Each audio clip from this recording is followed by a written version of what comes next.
ये students, last video में हमने पढ़ा था घनाभ का कुल पृष्ठीय क्षेत्रफल का फॉर्मूला। तो वो आपको याद रखना है, 2 गुना LB plus BH plus HL।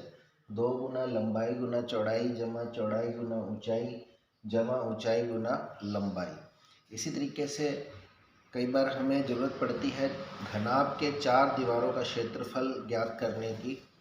तो उसका फार्मूला भी देख लेते हैं। घनाभ की 4 दीवारों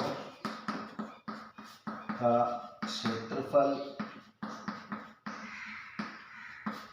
तो 4 दीवारों का क्षेत्रफल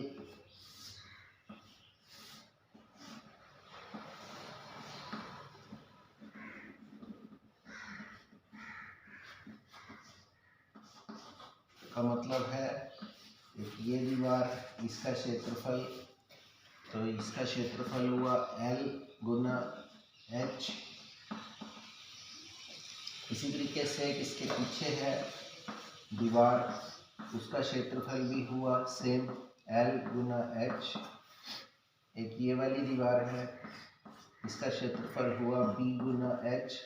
और इसी तरीके से एक ये वाली दीवार है, इसका क्षेत्रफल भी हुआ B गुना H।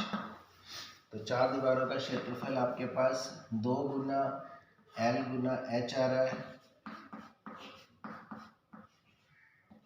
प्लस 2 बार आ रहा है B गुना H। तो इसमें से अगर 2 कॉमन ले लें और H भी कॉमन ले लें तो हमारे पास बचेगा 2 गुना L प्लस B गुना H। तो 2 गुना L प्लस B इस आयत का परिमाप होता है। तो यानी कि इसको हम ये भी लिख सकते हैं कि परिमाप गुना ऊंचाई। तो इसको ये भी लिखा जा सकता है आधार का परिमाप, आधार का परिमाप गुना ऊंचाई। 4 दीवारों का क्षेत्रफल आपको ये याद रखना है, 2 गुना L प्लस B गुना H। 4 दीवारों का क्षेत्रफल।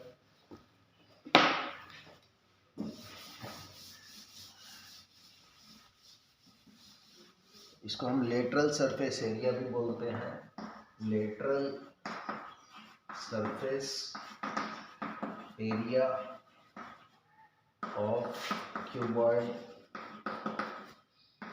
तो ये होता है परिमाप गुना ऊंचाई, परिमाप गुना ऊंचाई। ये जो हमने परिमाप लेना है, इसके आधार में जो आयत बन रही है उसका परिमाप लेना है, यानी कि 2 गुना L प्लस B गुना ऊंचाई।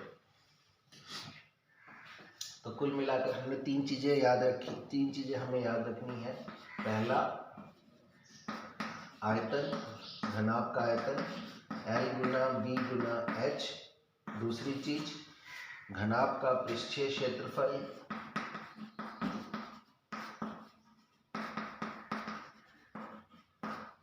दो गुना LB प्लस B